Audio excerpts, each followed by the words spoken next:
en termes, vous savez, aujourd'hui, il faut le dire, groupe Sinar qui a sujet, il y a un scandale ébélé. Oh, ébémi. La vie des lesbiennes, la vie des PD, n'en parlons même pas. Et la vie du concubinage, où il y a désordre. Je veux donner un exemple. Il y a eu tollé médiatique pour Salemaki. À la hauteur, il y avait Duchesse. Duchesse, Toyebi, en dehors, il y a groupe. Oh, il y a Fondaka ou Outaka. Je me rappelle d'ailleurs, je suis parmi les précurseurs. Les érudits. Oh, les érudits. Oh, il y a na TV, na CCTV, j'étais responsable à l'époque. Mais il a pris corps dans le groupe Sinar. Tant qu'il y a une révélation sur la relation intime entre les artistes, les révélations sur des relations bisexuelles de ces artistes, mais dans Sinark, selon yo, message Johan Nengai Koloba Nimi, révélation Nengai Koloba Nimi. Jusqu'aux preuves du contraire. Jusqu'aux preuves du contraire, je ne vois pas dans Sinark ma vie à lesbienne, na ba PD, je ne vois pas ça. Jusqu'aux preuves du contraire. Na monyangote. Zolandanga. Est-ce qu'aujourd'hui, Jerry Lewis se dit qu'il y a une place dans la musique, gospel, toi, il y a une place dans le théâtre? Ce que je embrasse qui même théâtre parce que théâtre na musique, to cinéma na musique, ça vaut de pair. Et tant que l'anzela, mon réseau le là, au lambi bloko, au tchema ité, de esimbate. Attends, monsieur au tchano masanga pour nous la monsieur ba lamba 20, mais 20 ans dedans, source na ema ezala toujours. Est-ce que ça y a échec, il y a gospel, temutu? Et mes mangas kuna, non même pas. Pour ça, Michel Bakenda mais Michel Bakenda, ça Paul Bakenda, Azala Simana, Azala Simanae. Après, Mkolmo Boiba, Paul Bakenda, Outiko Bima, et puis Makam. Ils ok. Tout ça, na bana le gola ba. Na lobi moi na par rapport à papa na loga ba Franck Moulaja. Oui, place à Outa, dans l'éternel. Aujourd'hui, c'est une continuité. Et ça manque de charisme et mengano né et qu'on susciter force puissance na bakitano na yete ou bien ça bino mo bakitano mengano ndemutu bozangi soit place. Non, tozangi place te. Omoni na makamba musique gospel. Moi je crois que eza likambu ya ngolu. C'est-à-dire tu au benginga awa, c'est parce que tu as trouvé que non, il y a quelque chose. Moi je crois que c'est par la grâce que batona nyonso ba bima. C'est par la grâce que biso nyonso to bima.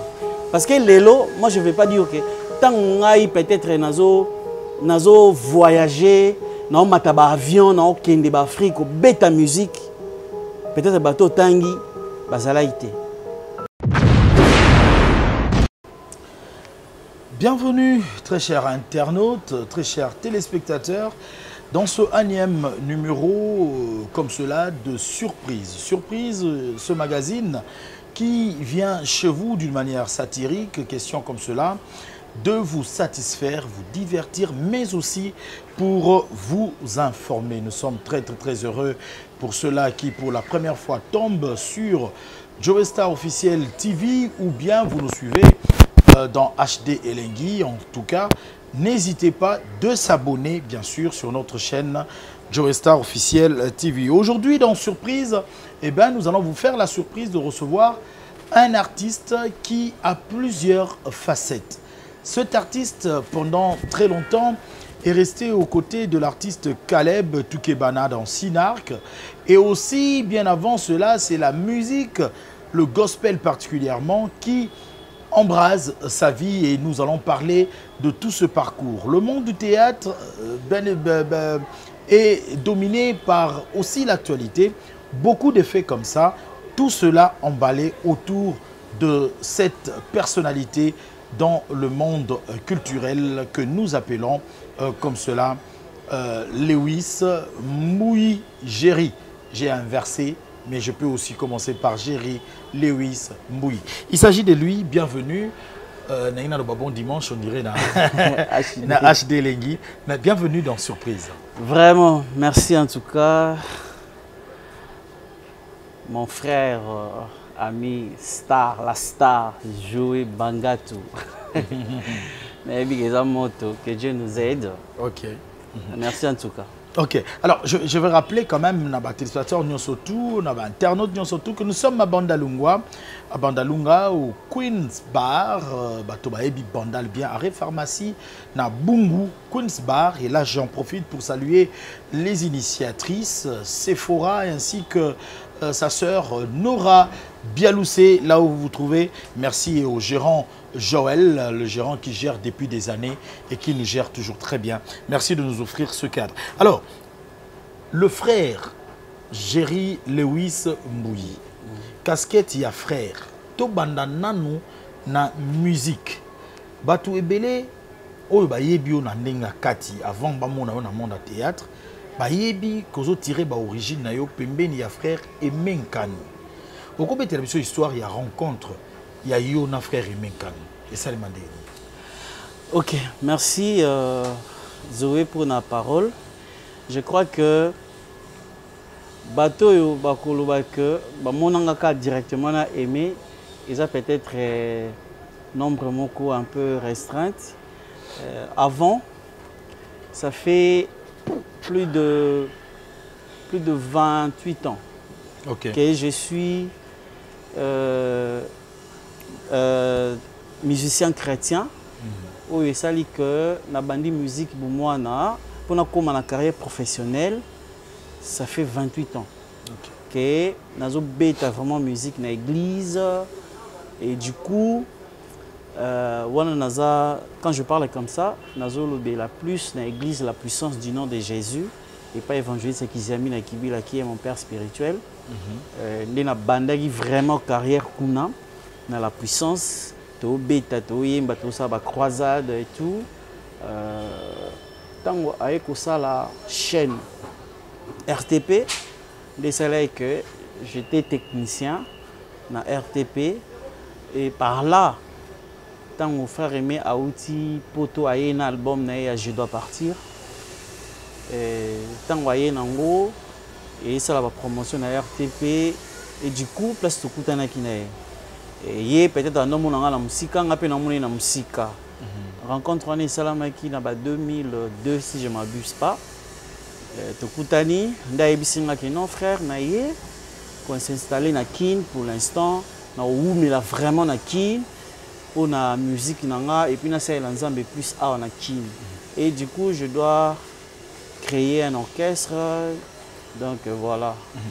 Mais bien avant frère Emenkani Nego Lobi aux Alaki Bongo Kotambola na père spirituel na pasteur Kiziamina mais déjà moi opportunité na ba grand nom il y a artistes Ezalaki on peut citer comme cela papa Charles Mombaya père son âme Carlito voilà. Hein, vraiment de grands comme ça comme Paul Balenza honorable.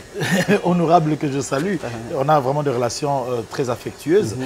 Alors na bango wana on atangi na précité ezara ba genre ni ya ba collaboration ba fit moko détaché neti et pas na robanda pas frère Paul Balenza honorable donc ce qui n'a plus esprit à scène c'est par lui que koza na scène ko beta parce que to banda beta mingi parce que zala écoute mona azui ba production tamsu misatu muso mona kaboli vie nouvelle en 3 parties a sangisi na bimisa la puissance na vie nouvelle to kabwani to ke beta mena caché ce quoi ya vie nouvelle.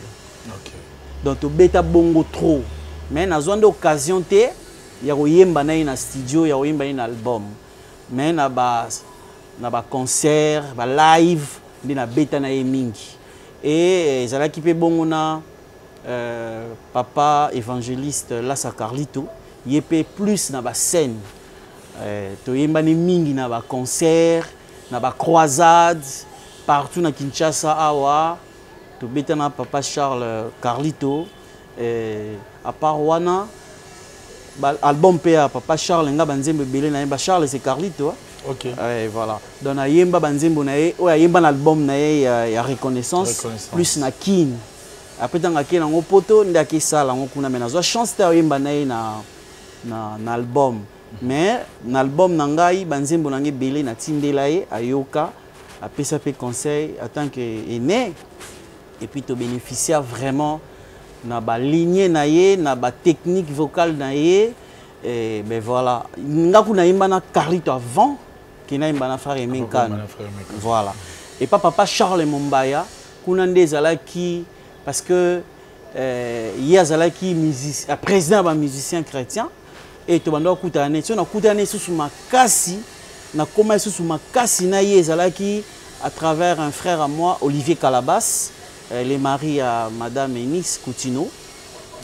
Et c'est là parce qu'il y a un neveu naïe. C'est là qu'il y a un papa Charles sous ma casse. Après un moment, Théo qui est de Brazzaville, tu sais la production na FESPAM il y a 2002. On a mon FESPAM moko ouais, c'est là qui une organisation moko tellement licolo.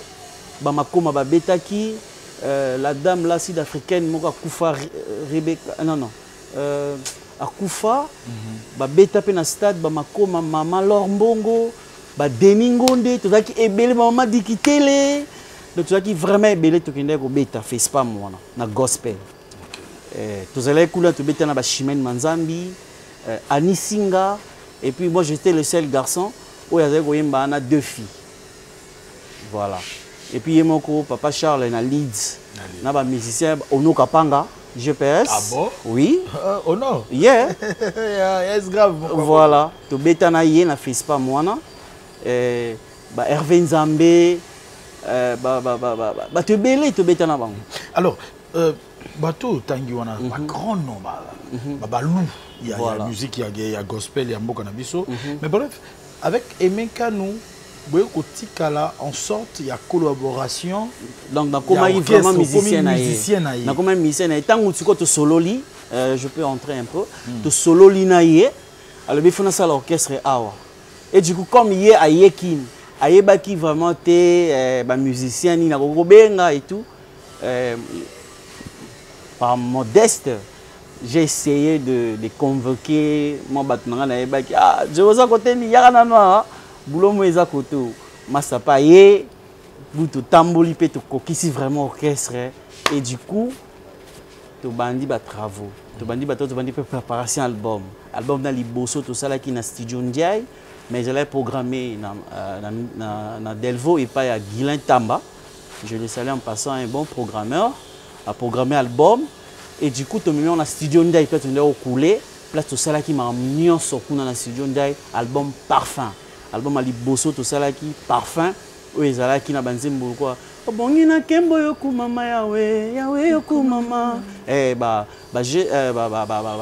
Parfum tout ça l'album wana et Dieu a fait ce qu'il a fait et saluer sala ki et to bandi ko continuer to ça la deuxième album ezaki ya ba musicien devant ta face et salami après ça la ma troisième album Histoire d'amour place nga suka ki yango na Histoire d'amour mais to yako bandela album na yemoko sala kala yemoko lolenge ya Kristo lolenge ya Kristo bandela ki yango remix album obima bandela ki yango avant Histoire d'amour avant Histoire d'amour ya avant Histoire d'amour parce qu'après Histoire d'amour frère Emenkano on dirait non en fait après Histoire d'amour tant yo sala Histoire d'amour et donc neto suka ki wana na Histoire d'amour ce que to bandi mon ba tourner ba Tchad ba Gabon ba Brazza et ben voilà après un moment on a puisqu'on a côté qui tellement la préparation album nanga et comment qui un peu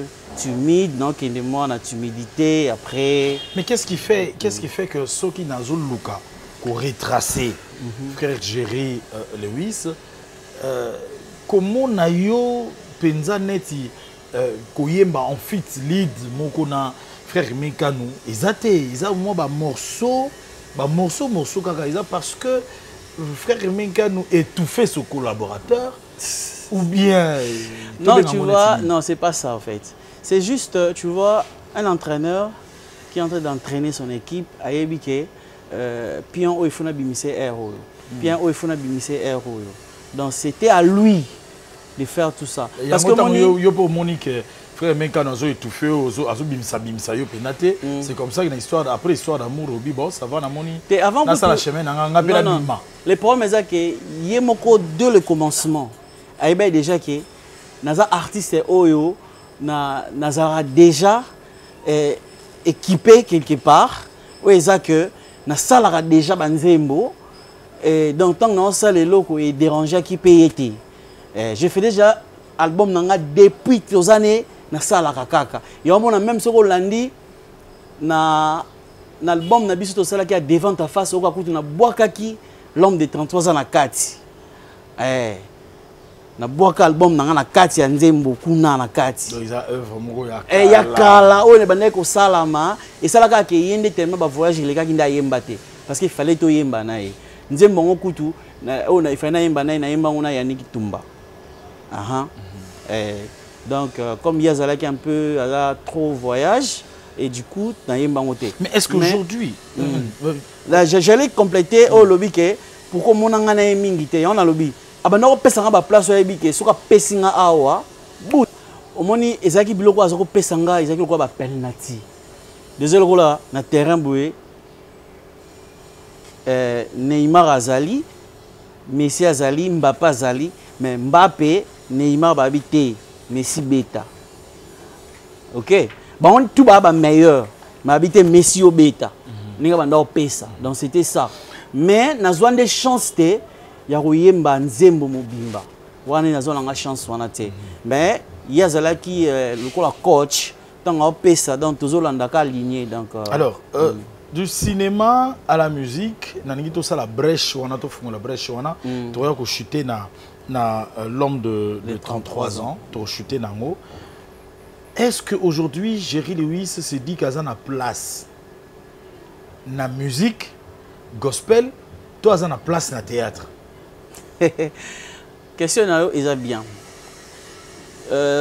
ce qu'on on a embrassé qui même théâtre parce que théâtre na musique to cinéma na musique ça vaut de pair et tambola nzela mokeza loko la olambi biloko ochema ité de simbate ata mususu ochano masanga po mola mususu ba lamba che 20 mais 20 wana dans source na ma ezala toujours est-ce que ça dit que échec il y a gospel temutu et même non même pas nga ko fait exemple moko tozana Michel Bakenda alima mais Michel Bakenda azana Paul Bakenda azala simana ye après mukolomo boyeba Paul Bakenda auti ko bima et puis makambo ezoke tozana bana lokola baba nalobi mwana par rapport ya papa na eloka ba Franck Moulaja oui place à Outa dans l'éternel aujourd'hui c'est une continuité et ça manque ya charisme et mengano né et koki ko susciter force puissance na bakitano na yete ou bien za bino mo bakitano mengano nde mutu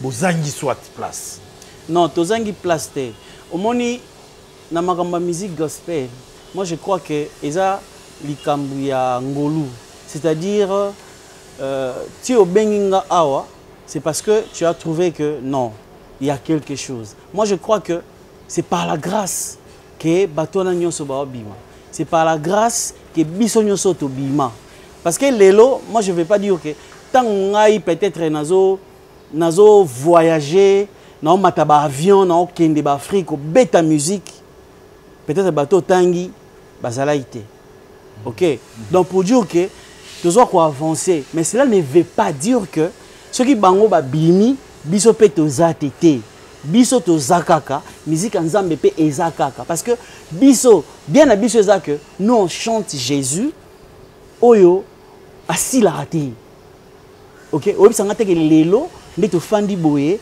ceux qui ngala bando yemba nzembo nzambe awa muta osambela te muta obondela te to muta kokumisa nzambe te bako yemba bako kumisa pe nzambe mezali na ba processus o esala marque ah n'attend oyo si on a moni pena que non n'attend oyo parce que faire un album pour batuba yemba pe nzembo non ce n'est pas eloko mobo eye karaté c'est Dieu o azo simba mutu pe azo simba nzembo pour ezala et toucher batu parce que nzembo nanga mon côté etikali ko beta na TV to etikali ko beta na radio o kamuta loba ah nzembo na sentir ngo te bationso ba yemba kango bazo ndimango et puis bazo bondela ponango. Oui, bah, on est parce que Dorcas Bolokoko a appuyé sur Yango, a l'impression comme Lewis a oumeli dans le monde de la musique, a oumeli dans le monde du théâtre, mais on dirait dans la vitesse sur le terrain, Dorcas Bolokoko, je te salue. Ok. Selon peut-être Makanisinaye, tout selon Nengi Monela. Or, moi de mon côté, dans un tas là que quand Dieu donne une vision, il donne la provision. Ce qui nous a pessingué loko, na sentir en que loko faut bima, na obimisango. Ngana ko sa loko na makasi na ngate. Et puis je dis, ti na sel album nanga 16 chansons nyonso, na sel na makasi na ngate. Na bimisi infronté que na vandika be mutu moka ya pesio, zo $1000 ngo, zo 500 ngo sel album, non, rien du tout. Mais je fais ça par la grâce de Dieu. J'ai payé de grands studios.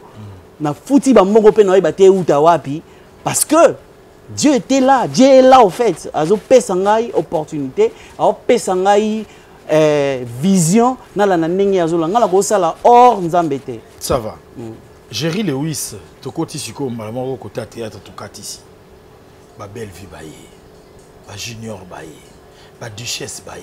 Liste eza moulaï au samanati.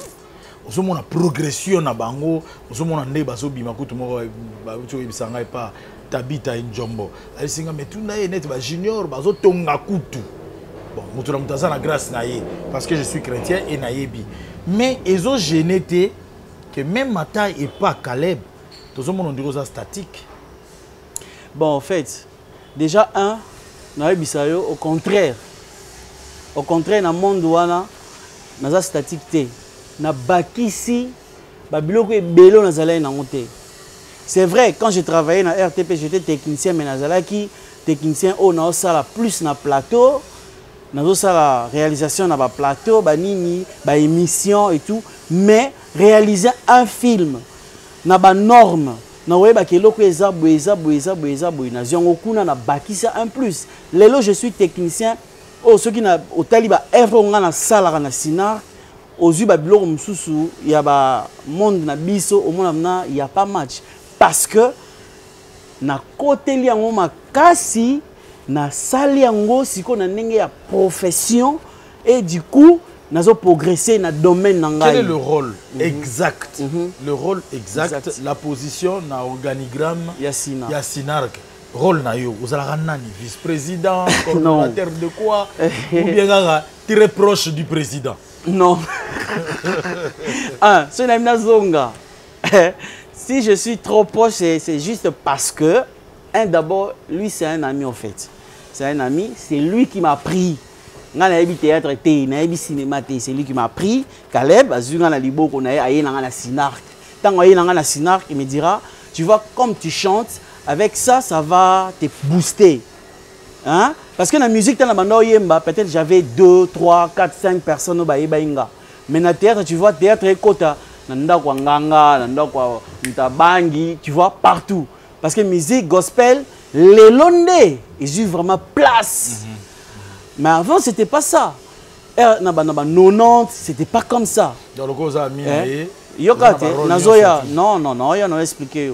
Il a expliqué par l'ami proche du président. Proche, on est allé kala. Tant que non, peut-être que l'homme peut-être que batté. Tant qu'on a yé na Sinark, na sala casting monté, na bandamba mon tournage parce que à mon avis parce que lui il a détecté au fait. A détecté les gens qui ont bien son boostant ou salama. Et puis les lois ont moniqué. Même si nous lobby que batono bazo kende ba sala mais Lewis to kota mo na nzela biso mbale jamais to go les cas 2 personnes 3 personnes ba loba komba Lewis. Tu vois parce que nazala qui boostait pas naie. Donc voilà, tant que salami bongo na bandi, nous sala théâtre et du coup na katiwana abandina nous rodenga tant na comprendre. Alors peut sangana nous poste liboso na comme chef en répétition. Na depuis sa répétition après répétition na longwe wana ndena lobano pour l'instant je suis le directeur technique du groupe Sinark. Tout ce qui est technique, tout ce qui est matériel, tout ce qui est technique, donc c'est moi. De l'eau monte au salama, sangana yeba, sangana zala, on a yeba, côté technique, je suis là. On parle du groupe Sinark, voilà. Directeur technique, responsable technique, voilà. Parmi Baïbazo Kamba. Et puis les réalisateurs. Et puis réalisateurs. Voilà. Tous les images moko ya Sinark parmi les groupes, oyo ezana connotation chrétienne. Si. Au jour d'aujourd'hui, on a comme l'impression que connotation chrétienne est diminuée au profit de recrutement. Il y a Batou Oyo, baza musika ya chrétienté. Quel regard? Ok, une belle question. Je dirais une chose. Tu vois, le groupe Sinark, c'est un groupe chrétien. C'est un groupe chrétien, ça je confirme. Pourquoi je confirme? Parce que nazana ba élément. C'est-à-dire mutumo boyaya ki wana pas un makasi. Donc pour naé Jésus goutou ayebité. Mais ayambi Jésus et aujourd'hui, il est pasteur. Pasteur il a une église, il a un membre comme pasteur. Donc, acteur, tant que recruteur bango, vous tenez compte il y a vie chrétienne. Pourquoi tu tenez compte? Parce que le groupe Sinark, c'est un groupe chrétien. C'est comme dans une église. Dans une église, on reçoit tout le monde. Et du coup, c'est ce qu'on va principe. Et puis, on a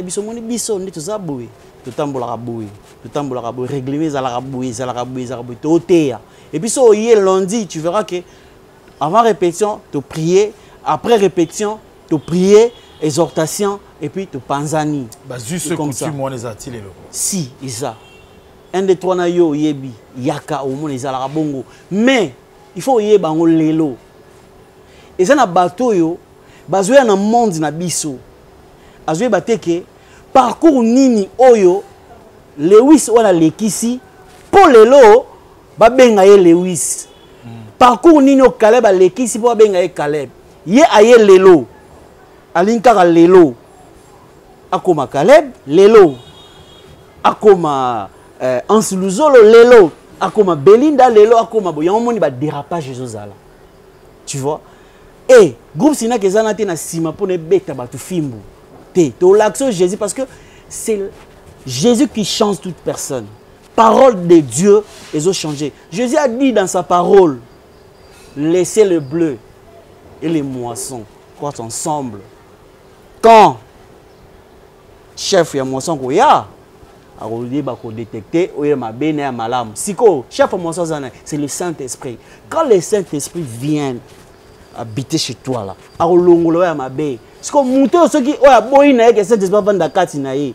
Moi, je ne peux pas venir. C'est là où maintenant nous sommes. Voilà. Qu'est-ce que le groupe Sinark fait en termes... Vous savez, aujourd'hui, il faut le dire, le groupe Sinark est un sujet, il y a un scandale ébélé. La vie des lesbiennes, la vie des PD, n'en parlons même pas. Et la vie du concubinage, où il y a désordre. Et Bimi Nakata Sinark. Je veux donner un exemple. Il y a eu tollé médiatique Salemaki. À la hauteur, il y avait Duchesse. Duchesse, Toyebi, en dehors, il y a groupe. Oyoye à Fondaka ou à Outaka. Je me rappelle d'ailleurs, je suis parmi les précurseurs. Les érudits. Les érudits. Oyo Legisaï na TV, na CCTV, j'étais responsable à l'époque. Mais il a pris corps dans le groupe Sinark. Tango a eu la révélation sur la relation intime entre les artistes, les révélations sur des relations bisexuelles de ces artistes, mais dans Sinark, selon yo, message Joan Engaï Koloba Nini, révélation Engaï Koloba Nini. Bon, au fait, directeur technique, je vais encore un directeur à répétition, un directeur de discipline, vous avez un administrateur. Yeah. Je vais rectifier, c'est-à-dire jusqu'aux preuves du contraire. Jusqu'aux preuves du contraire, je ne vois pas dans Sinark, ma vie à lesbienne, na PD, je ne vois pas ça. Jusqu'aux preuves du contraire, na monyangote. Zolandanga. Communauté parce que ma preuve palpable. Il n'y en a pas. Bruit. Non, non, non, il n'y en a pas. Bah bruit parce que le monde parle. Et puis, il faut bien, Lélo, Zoé. tout le monde a l'émission bien. Pour mutu oyo azolinga. Aotalo la musique azolinga akoma lokola yo. Tant que opportunité wana te, il va te critiquer à mort, je te jure. Tu vois? Il va te critiquer, il va dire des trucs oh même yo ça la raté. Pour nous à décliner yo place peut-être à Zali. C'est comme notre groupe les Sinark. Toza na base ya biloko zoloba. Et ça qui est période où les gens se sont complotés pour na ba tout kabiso. Pourquoi? Parce que tu vois les fastés. Les lots Sinark et même comme belé. O ezaki na monde wana te. O bat ba comme Hollanda. Zolanda. On va ben un film boé. Tout ça il y a 3 villes. Dans un épisode encore. Tu tourner à Brazzaville, tu tourner à Lubumbashi, tu tourner à Kinshasa, tu tourner à Dubaï, tu tourner à Paris. Tu vois? Dans un même film. Et puis comme on a Banabasi, les jeunes sœurs qui avaient na vola zo memaye moko, azo pousse na 4 films mais ya Kim. C'est Sinark. Banda quoi bien, ba garçon bien, ba sœur a bien, ba to balisa plus de 40 mariages. Mais vous savez peu promotion. Attends, s'il te plaît. Vous savez peu promotion ba lesbienne et belle. Non, rien du promotion tout. ba PD vous savez. Non, rien du tout. Tout ça les promotions là-bas, to la ki sabatu. To la sabatu que soko ça là et lokoyo. Ta la sorna yo. Et en fait quand la duchesse tournait au monde a ko tourner PD. Fin na ye, ils allaient toujours parce que tant que vous avez un groupe chrétien, mais c'est comme si réellement toza parce que au monde qui ça jamais un film, jamais je te dis, jamais un film tu sais encore bon tu côté social et puis tu bimika toké non, tu ça langue social tu lakisio et puis tu es au sous qui sort tu lakisio, tu vois quand tu fais ça sans Jésus, regarde ton sort est là. Donc tu peux tout faire mais Jésus azalara wana. Lelo comme tu as un groupe chrétien, comme ça ngate que tu ko bandela ko sala film à Jésus, pour bon dire que tu as un groupe chrétien, non. Eza bizaleli na biso. Yo to zalano ça fait plus de 15 à 20 ans. To zana yo to vandaka to mela to zolia. Mais au monde a attitude au monde a na comment abnégation na ngezalaka. Moi je crois que batu belé bazana kande na sekio pour batuka. Parce que avant ninga koma place aux hommes koma te on met la paiement. Mais est-ce que pour ça nini Aniko bimisa arme de faible, c'est l'injure. Les injures. Voilà. Lewis proche du président Caleb. Ouais. Au lobby Boza d'abord des amis, ça c'est vrai. Mais aussi médias et Yambaki Lisolo, il y a conflit entre président Caleb, Nasser Nabiso, Lise Saloum. Comment est-ce que Lewis a géré cela? Parce qu'on aurait dû. Je me suis informé avant Oyambayo. Il y en a pour ça. Lise a été confidente. Lise a été belé. Mais tant que Lise a mis bombe pensant que aucun jamais de jouer arme contre eux. Yosoke pas président Caleb, Lise Alobaki, ont participé à la séparation ou à la makasi. Non. N'a jamais participé à la séparation. Hein? Déjà, pour nous qui sommes musika, Lise Saloumou, d'abord, on a bien depuis 1900. 1900 quelque chose. Si moi j'ai une confiance dans moi mais yo trahir moi trop jamais tu as vendu dans nda n'a jamais na trahir. C'est-à-dire Lise azam muto sur la binazo sur la jeunesse mke c'est moi d'ailleurs, c'est moi. Aya et pananga. Ça je dis devant Dieu il me voit. Alors mon ambition bani tout ça émission. Il est venu vers moi. Pour akota Sinark. C'est moi. Ngam na yebisa ki ngabité vanda nan. Autant opportun au kota. Eleki. Batan eleki et ça là que tant ba go ba e. Ba sel ba spectacle na pali quoi na grand hôtel, président pe Caleb bazala na bango wala na RTGAP bazala ki ba sponsor. Et du coup tant ba kei Marie-Hélène, maman Marie-Hélène. Avec un biso batteur sans le président. Il y a un groupe qui a moi 3 mois de grâce à Dieu, j'étais parmi. Tu vendis, quelque part, on a parlé. Alors, tout ça, la paix, ma famille.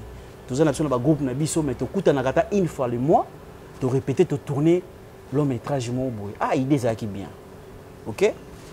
Bouto bandi nango, après, moi, président, et quand il y a un conflit, le président va péter acteur. Et, tant au vendu place en dag, moi, je suis loi, je suis exécutant sauté. Je suis repli. Quand je me suis rentré, na fandi après groupe en électrique continue na ndenge nango et botami les réveils. Il y a un ami à moi qui est en Angola, Pichu Mata. Nde Pichu Mata yé sangabi. Ah, mais mon frère, t'as la moni elle océan, t'as comment bimi. Ah oui, t'as la moni elle océan. On a Saloum. Saloum ko elle océan. Ben ngai bongo ibsa. OK. Na moni elle océan na place to kenda ipo ngam na mema ipe master wana. Et puis Prince Mboui. Wa ke poto Chabani. Ya pembe wana jouer le roi ndinga ribo. C'est un ami. Aya qui peut pas kota sinak ngam na tinda yekuna na les réveils. C'est moi. Na tinda na les réveils. So azolanda yebi. Akomi kuna akikuta elle océan kuna. Puis tu as dit, ah mon frère, oh, comment ça? Or, à côté de la retraite, ma mère Hélène, à côté de la retraite, et pas mère. Mère a un immeuble, et ça va être prière, à côté de Kuna. Maman Régine, apôtre, je vous salue, ma maman chérie. À côté de prière, Kuna, apôtre Ngondo, ma maman Marie-Hélène, à mon Élise, une place à Zoa qui se coupe Élise. A mimi pas Marie-Hélène, Elisa commence à la théâtre kuna. Ngapé na moniongo bongo. Boua, c'est bon. Balino sala. Asali. Pour la nazonga la histoire.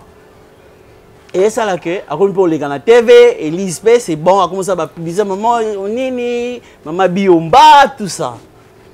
Un moment na RTGA, tout côté na couloir, ngai na zaki na président, yé babina Marie-Hélène, ba bima pe na bio. Ah, non, mon accord, au salam, on bien. Ah, n'a pas de sinar avec le président, n'a pas de sinar, tant de boya qui a l'axinga. N'a la séquence à président, président que tu as siliqué langa. Au point de noter actrice à côté, tu as habité n'importe qui était à Zéla, tant de bon recrutement ailleurs. Tu comprendre, ok. Si Koyo, voilà, si Koyo. On a la tia songi te yoka. Et au sala que, au sala théâtre pas Marie-Hélène, au sala banzonzingi te. Et on a banzonzinga ba DVD, na ba cassette. C'est moi, qui n'ai pas Alpha Bokole, honorable Alpha Bokole. Tout ça, il y a film kuna. Plus de 5 films, tout ça là, film belé. Notre père, Pakaloui, Vie loin, naïe. Amima qui pena, décoller naming Joyce, a tourné pe, tourné ngam mema. Pas côté na nzonzinga a tourné, na DVD nga. To longwe wana. Et ça là que, ayoke pas Marie-Hélène, atiki Marie-Hélène a Vandi. Tant à Vandi nae, à 5 mois de temps, ayo ça la film nae 365 jours. J'ai joué dedans. Na joué film wana. Parce que c'est une amie à moi, Moutunanga na tourna et bandeliti souka la sinisa. Oui, film est assis. Yoka kasite. Si quoi ça là que, tant que tu tournes film on est sili. Avant de tout ça, il peut sortir officiel. Nous avons sur le téléphone le même jour. Tout ça, na 5 sur 5, il y a Kofi Olomide, na Matongé, na Salwana. Tout ça, il sortir officiel à film. Junior Kumbuzo, qui est notre cordon, na bengaye le même jour pour y avoir modération, il y a événement. Parce que nous avons le rôle coach nae, na stratégie, na ça là, maman ça bien. Et du coup, et salami. Ndekonanga a fandi a osala sur le côté a sala recrutement comme on répétait na bana a répéter à kaka tourna raté. C'est moi qui est venu vers elle. Nepsenga le bureau vanda boité. Le temps groupe ezalage ezora mouvement ezora moi vie. Il faut tourner kako vanda té. On a autonanga be faut tourner na sinar. Ngam na zoe liboko inde c'est pas président. To sali film à liboso. To baluke l'a été jamais de la vie. C'est qu'il y a un droit. Yokati, tu as le film à l'immotion. Yokati, tu as le place où il y a des se confier pas na yo na moi matata bakota qui a se confier na ngana mama tata te ngande kuna luka ye. Vous comprenez? Ngai na ke na juillet na ye na ko isuko boma ete na juillet tu vandi tu tourner na 4 films. Parce que comme on a réalisé ba film, on a même filmé, mutu mususu te moi. On a filmé, on a réalisé film. Na ça lié film ali boso sala. Mo kile komi na suka. A tourner na bato belé ba si la ba Irsil Peshanga, ba Safi. Na tourner ça et film là ba Bobo, Manoka. Na tourner ça et mo kile komi na suka. Tolongwa na te o sala tu veux ça la bafia rafia tu veux ça la Baptiste Kiminga après siko ya sirène bani ndengeni la fille du serpent président et parce qu'il avant ça la film ayaka nango tu vas le voir na table pena boye ngai Julien Aigle Kumbuzo Junior La Rock yemoko président JC Misala. Hein? Équipe de base, on a tout vendu, tu vas étudier scénario. Abi film nanga eza boye. Mais na moutouté où il faut ça la film rôle au principal il y a fille du serpent. Moi je lui posais la question président. Ngabolingi fiango azala ndenge nini. Où il faut ça la film ko pembe boye ngabi ah. Mais toi na Elise ko sala ngo. Abi ah ya ko sala ngo abi oui, au sala ngo. Ngam na loba. Caleb T. Caleb Azati. C'est moi. Elise peut faire ça. Oh, comment oui, dans les réveils, il y a déjà filmé Nangouma. Bon, vous comprenez? La relation avec Binomi Balé tout le monde est très équilibrée. Très équilibré, très bien. Mais tant que ma tata est au coma, nous avons un pouvoir sur et pour que tu combattre la justice. Yokas koyo tango esala ke bayokanité tant bayokanité pour ngonga bayokanité et ça là que tant que ko mambo ba procès je me suis déplacé de chez moi jusqu'à vers elle na vandicier ngane tête à tête et c'est madame est-ce que au mon até à lire marambo ezo zoa ils bien té. C'est vrai, Rose a laissé mais moi je crois que il faut aussi les sangs en famille. Azaki a raison, bon, ceux qui n'ont l'année vraiment bien a raison. Raison elle a été pourquoi? Au moment où cinéma de tous là, au moment où on a eu ça dans une mission boy. Et c'est nga mana golé kasuna bana porter plainte parce que aux ana image nanga non. Quand j'ai accepté de passer dans ton émission, donc j'ai vendu droit il y a image et pas na yo du fait que ozwaki donc du fait qu'il va payer ça qui est déjà mbongo avant tourner azumbongo na biki na ko tourner film et puis avant nina ba photo ba kanga on va pena nyoka du fait que ndima ka teka déjà image na ye mais ami il est là trop Lewis ami il est là trop bon kolela na ye patron na yo zotala ngai te kolela na ye eza relation baby lelo kolela te ko sa relation te kolela na ye eza normal parce que amona ikazai lésé akeko funda yango monique justice akataki déjà na ba preuve nyonso tokendaki nango to lakisaki justice akata de maman sila donc à to vanda c'est vrai que tu gagner na biso ye mais azande ko na biso avec franchise na tout yo question moko ba elibio Ursil Peshanga ba elio Bellevue ba elio Sila Bissalu. Il faut travailler dans Moutoumoko facilement. Vous préférez nani? C'est-à-dire, dans le film, il y a 4 personnes. C'est que bien pour Moutoumoko. Le Congolais attaque un rôle dans le film. Sur le plan comportemental, Mouto facilement. Avec sincérité. Zoé Bangato. Avec sincérité. Vraiment, on tient à la stade Moko. C'est tellement très glissant. Mais je vais te dire une chose. Au moment où vivre à la scène à Moyawa, monde nga lazala na yo, ndi na coachara na yo, ande mo te pété na coachana Wilika Yembe. tu as payé papi mboma. Vous comprenez? Difficulté, la difficulté, c'est pourquoi? Parce que Bangono sont mis 4, 3. Bangono sont 3 wana. Basa bateau yo. Na uti na bango musika makasi. Uti na bango musika. Plus bango pe bazo kola, ba relation na bango na bato mususu pe. Ezo beba ale komi ko entaché pa na yo. Ozomona que bango nyonso nde bazana. Bango nyonso mis satu. Nga na beba na mutu te. Nazarana bango tout bien. Mais mutu mo ayebisi ngai ke autant à Irsil facilement. Belle vie pour Azarana bien na Snark, mais si là ozana moi du mal à autant. Rien du tout, au contraire pour si là na Caleb bayoka na penda te. Te bayoka na bango. Au contraire écoute si là sa sœur Azam teke sœur nae grand frère na mutabala e. Donc tozana ba lien moko babenga ngondi lien de famille. Lien de famille et puis il y a ma mariage wana na kati donc tozana ma famille nae donc toko be balate. Pour ça to membre théâtre to kuta na ba famille to kutana. Aujourd'hui, le monde de théâtre, ils ont très glissant. Ils très glissant et puis l'obscénité comme trop. Au Kima qui a un temps dans le but que Sinar qui a un scandale et belé. On a cité Bellevue. On a même parlé, je pèse mes mots, hein. On a dit. On a dit. Parce qu'on est en train de toujours subir. Toujours subir loi. Il y a Internet, les lots. Tout le monde peut diffuser, place Azali à diffuser, mais ça n'a pas eu information.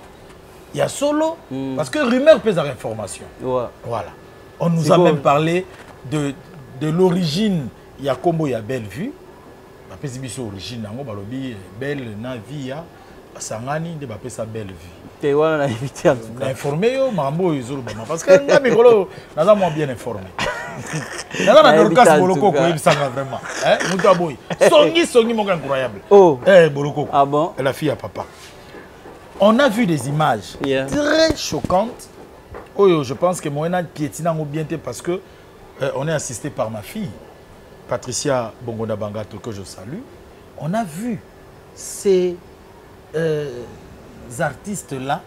C'est vrai que la musique, tout le monde a kippé en haut. Mais tout le monde est d'une manière répétitive. Dans le théâtre, des acteurs de porno, s'il faut mieux le dire, vraiment, acteurs, il y a porno, parce que, et comme avec toute âme et conscience, mais au Salango, dans le théâtre, si vous avez un Chaba dimanche, Chaba place, il y a Thompson. Au monde, il y a couple, il y a lesbienne, il y a théâtre. Au monde, il y a homme de Dieu, artiste comédien, administrateur d'un grand groupe. Analyse Nini Rosala devant. Moi je crois que monde nabiso yango même olobaki la duchesse alobaki parce que peut-être il en avait ras le bol et tout, mais moi je crois que les londe tozawa monde nabiso quand on explique que eza monde mo boye et baby makasi pourquoi et c'est beba qui nango mais lelo vraiment. Donc il faut avoir le Seigneur pour na au côté na ba bêtise wana te au côté na kati ba biloko wana te lelo vraiment ils a même pas si que au monde ole ka ba bengo atamta maboke wana des fois ils ont ko gêner yo mais t'as pas le choix ozawana ozaka ko sala musala na yo mais moi je crois que bato ba salango bato ba kwe nango bato bazo demeurer nango ce n'est pas du tout bien. Ils ont se ressaisir au salaki lo mo mabe la muka tikango kaka parce que lelo batu ba bossa na teke c'est vrai que mukileza na elengi nango ya la bisengo nango pe atonam dadi Kitambala qui disait bisengo c'est vrai bisengo ezali mais la fin les anines. Moi je crois que tu as totalement raison babiloko wana eza mais nga vraiment personnellement na yo karango na musika et puis à un moment des fois tant olo bake ba vitesse ozolo ba vitesse au kasi ngone zo mema bango la ba biloko wana oh biso que faut ko tambola ndeni o tambola o ba lokolonda boîte lokolonda otala na ocha likolo wapi na otambola ndenge nini yamona nga otakuta na kota boya nanu nazala raté non parce que na ba conflit non parce que nabi ke être aussi ça makambo yo buzoba yo na koti liste maman Olive te Olobi liste maman Olive yo na koti te c'est notre maman. Moi je crois que chaque chose a son temps. Un jour ceux qui maman ro alobi ke Lewis yaka na ozala parce que ba benga pe biso déjà tout tika pe ba combo ba photo ba nini mais ndenge vient biso Yanson alobara so ba bengi yo te voilà nani va présenter te Holandara. On nous suit de partout. Je vous rappelle que na Bandalungwa ceux qui vous en a photo et Kinshasa Bandalungwa Arrêt Pharmacie na Bungu à Solongo Luki espace de Queens. Ici, le gérant Joël nous reçoit très bien et nous pensons aux deux sœurs Bialoussé, Sephora et Nora Bialoussé. Merci de nous offrir ce beau cadre et je pense qu'avec Joestar Officiel Télévision, nous avons opté pour ce plateau qui est très beau et nous en profitons pour saluer à partir de la Belgique la belle Charlène Ndondo qui nous soutient désormais. Joestar TV Officiel est donc soutenu par Charlène Ndondo. DBH Traiteur, Déborah Yeti à Paris, un service traiteur haut de gamme, il faut vraiment penser à ça. Et à Kinshasa, elle est de Bruxelles, mais elle nous offre un beau cadre, ça s'appelle le restaurant Le Poulet Chaud. Nous sommes en ville, derrière le restaurant Aldar. Cathy Hilo, Nkanae Kami, merci pour ce beau cadre et nous ne cesserons de le dire. Merci à Yawili Moucheni et ya Aloubé Alsa, Aloubé Nsona qui est à Paris. Et la belle Doudouce Andrea Malonda, merci pour tes conseils que tu ne cesses de nous prodiguer. Donc, jamais qu'on bête à le théâtre sans que tout le bela oyo ya mikolo yo pour les opé sa mawa les opé sa son na soni.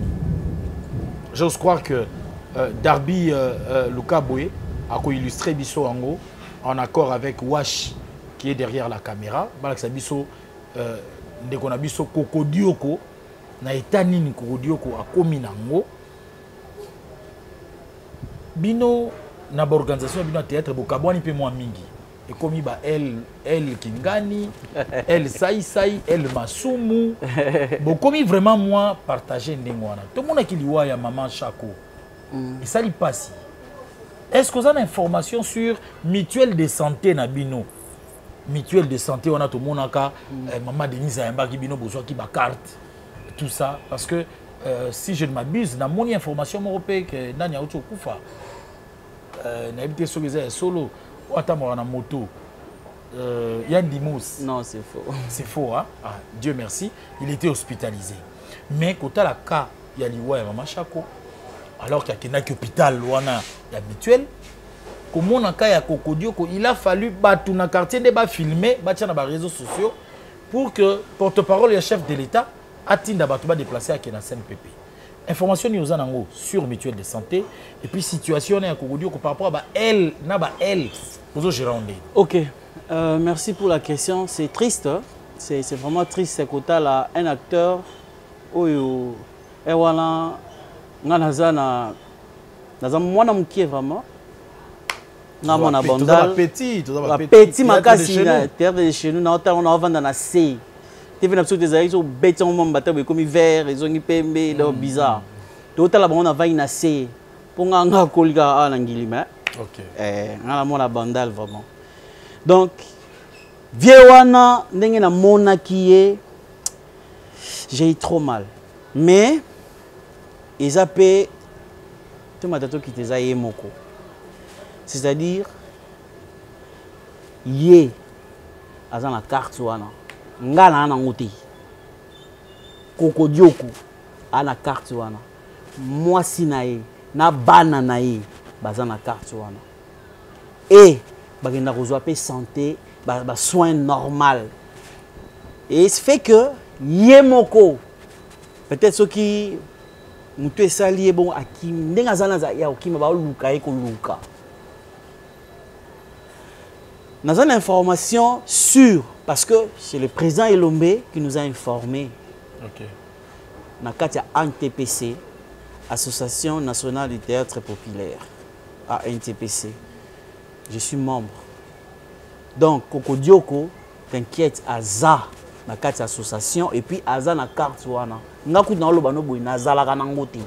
Mais il y a Aza, ba soin azokima ye moko mais sikoyo nde bavandiseli ye mpenza bato vraimen kina bamonkolo ezali bopite déjà ebele oyo mama atia mpona bato bazwaka basoin selon baenvironnement na bino soki oza na makasi ya kokende kuna okei soki oza na makasi ya kokende okei mais ye nde akimaki mais sikoyo balandeli ye je crois que aza déjà na basoin azozwa eza nde kaka peut-être moi suivi moni tozaboko tozonga mpe tomata papa tozana bafamille na biso ozomona nde tozala bafamille na biso d'abord neti biso tozala bamaro na biso bawati lelo joyeux anniversaire na ye tozala bafamille na biso na batete itendai na biso tozala bafamille donc bafamille nanu fo bakota makambo ya kogere nanu mwana na bango avant association eya avant biso bandeko na ye ya libanda toya ozomona parce que lelo moto akoso te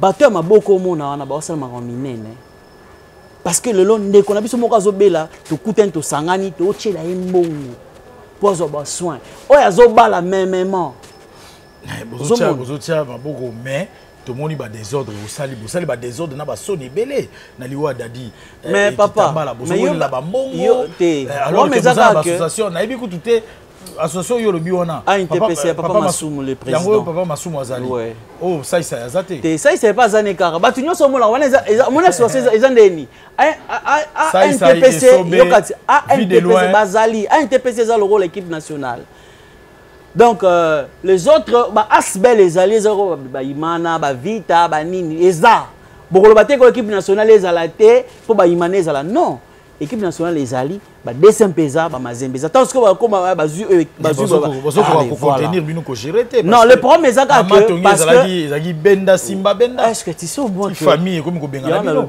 est-ce que yebi yo moko ke monde wana pour gérer batouana c'est pas facile nana yo to yebi kutu na monde na biso ba journaliste o ndenge ezala c'est pas facile que gérer bateau muto na ba idée na ye na ba makanisi na ye na ba kimineni na ye o gérer surtout un acteur comédien actrice comédienne yo gérer ye mutu loko mama top aye pe na boye o bando gérer ye na facilité tin so comme le loko malam tolo balo pe papa o yango te to ke nango boye mona pe bo bebani après bien na biso la kake to beba na te ke oto ke na ngoti libela non ça va na tuna que question mona tanga ibana basi misatu na tuna question mo lisusu tanga bana mibali misatu après wana to lobeli album et puis to kabwani le temps pour nous de penser à Jenny Bosangue la patronne de l'Australie la patronne à Jenny Bosangue to bandi Moussalana Joy Star officiel TV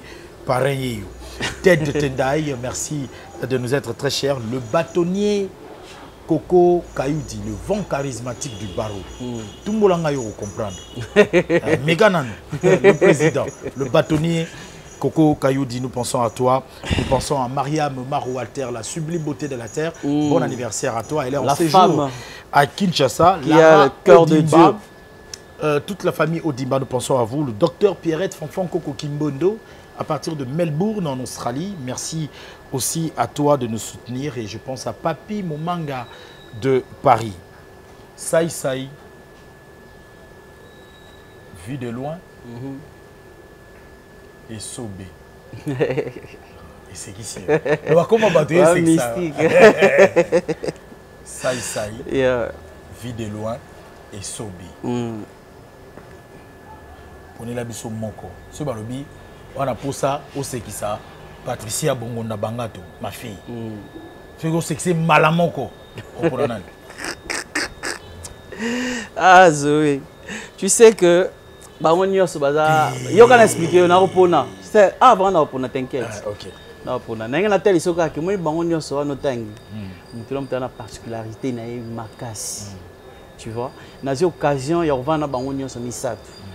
Notre président Saïsaï a tourné ça plus de publicité naïe avant d'arabe le bis aux apps naïe a tourné dans une membre qui n'a rien à donc président Sobé mêmement vie de loin Azak acteur Oyo n'a réalisé le film Belly donc avant d'anaïe na bango nyonso ceux qui siko et sengi que ba yewana na tie mutu moko ah il a pas si mais c'est que ça leader à bébé il a pas si Fiston Saïs, en fait. Et un rapprochement, quoi. Voilà pour la vie de loin. Ok, pas de souci. Ok, alors merci beaucoup. Vous êtes en train de nous suivre. Pour la première fois, vous tombez sur cette vidéo. Vous tombez sur cette chaîne de télévision sur YouTube, Joe Star Officiel TV. Abonnez-vous, partagez la vidéo pour que les autres ne ratent plus jamais, comme cela, le programme de cette chaîne. Mais quand tu te sors, tu es là, tu es pour la fan de Moukwata. Il y a ça là. Voilà. Alors, l'homme de 33 ans, il a un album Bisso. Particularité dans les années. Particularité dans les années que c'est un album Oyo. Banzembo ndenge ya na lobaka Nzambe. Nzambe pourquoi? Parce que ndenge salamelaka, c'est Dieu qui peut faire ça. Particularité dans les que j'ai fait une musique congolaise. Ok. De la rumba. Donc de la rumba pure. Kopumbo ezana kati. Bien sûr. Nazana na ba louange eza. Et puis une fois tout ça qui na 1 2 3 peut-être ba ka moi. Ndi mongi banda obeta na ba bafle na 1 2 3. Il y a un artiste congolais par répéter on a fait rigola ayokango. Ah oui, na moni même na mutubo ah vraiment félicitations. Pourquoi le bébé? Parce que ayokaki que naza vraiment na rumba dans la bêtiment musique ya Congo. Okay. Mais gospel où est ça que musique moko est dérangé mututé ou va dans restaurant ils ont bête lia ou en voiture c'est un double album en fait. Okay. Il y a 16 chansons dedans. Il y a 8 volume 1 volume 2. Cet album est accompagné toujours avec le ministère du pasteur Kinizabila. Bien sûr, toujours. Quand est-ce que ça sort? Combien de titres? Plutôt, vous avez déjà dit 16 titres. Donc c'est pour bientôt déjà. Donc c'est déjà sur le plateforme déjà sur YouTube. Il y a déjà 4 clips et puis quelques audios. Mais bientôt, on a la plateforme et nous sur téléchargement d'ici 2 semaines. Parce que nous avons téléchargé Moko à Sombi. À partir il y a plateforme donc voilà. L'homme de 33 ans veut dire tout simplement Jésus-Christ. J'allais seulement dire Jésus-Christ, mais j'ai dit l'homme de 33 ans parce que Jésus a vécu sur cette terre pendant 33 ans. À Botami, na 33 ans, à Koufi, à Sekui, à Zongilola.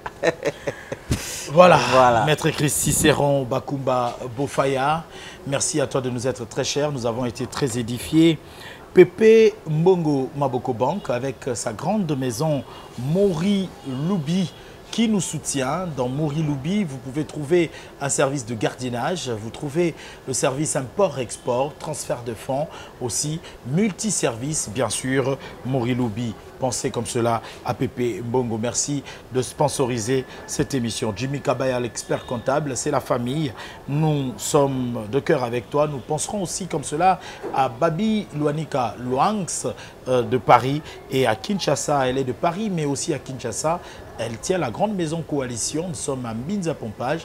Marilyn Kambo, la copine à Odette Vumbo, la cadette. Frère Géry, Loïs, nous avons été très édifiés. Merci d'avoir accepté notre invitation. Face à cette caméra, les fans de la bonne musique, les chrétiens qui nous suivent et aussi les fans du théâtre. Ok, merci en tout cas. C'est à moi de vous remercier d'abord, M. Zoé Bangatou, la star. Je suis très content d'être dans ton émission. Et du coup,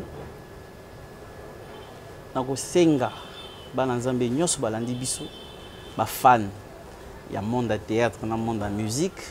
Je crois que toza batu toza nzambe te pour toza la parfait, c'est-à-dire na langage nanga so mon place mo ke les la main sur le cœur, je demande pardon parce que toza ka batu. Je peux aussi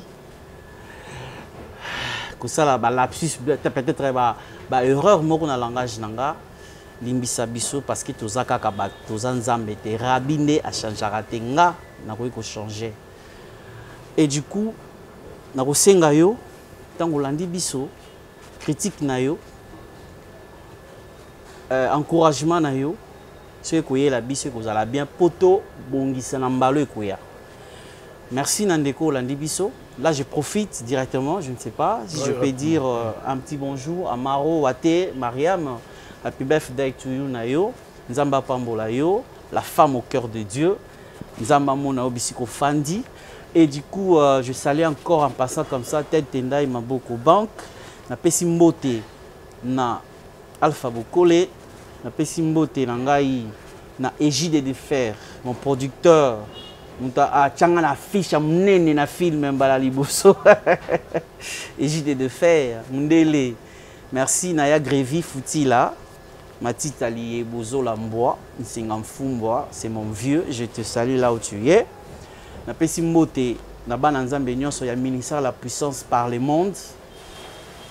Boyamba album na bino ezoya sur Lewis TV beaucoup tango et du coup ceux qui mutu azana besoin ya ko contacter ngai, c'est le plus 243 81 92 22 803 plus 243 81 92 22 803 au Bengi au soutenir sorti album Nzamba Opambola yo. Et puis je salue en passant comme ça Jenny Bosangue, la patrona à Sali Péché Nae Jenny Bosangue TV. Voilà, merci. Merci beaucoup Jenny Bosangue, la patronne. Merci de nous être très chers, mesdames et messieurs. C'est ici finalement que nous mettons un point final à cet entretien de ce magazine Surprise. Prochaine édition de Surprise sur la même chaîne Joe Star Officiel TV, mais dans HD Elengi. Une partie aussi de cet entretien, nous parlons de cet album qui va venir, L'homme de 33 ans. C'est la première fois que vous tombez sur nous. Partagez, aimez, likez pour que nous ne puissions plus rater ces instants. Merci à mon réalisateur, Bédric Loukaboué. Merci à Wesh qui était derrière la caméra. Et nous nous retrouvons très prochainement.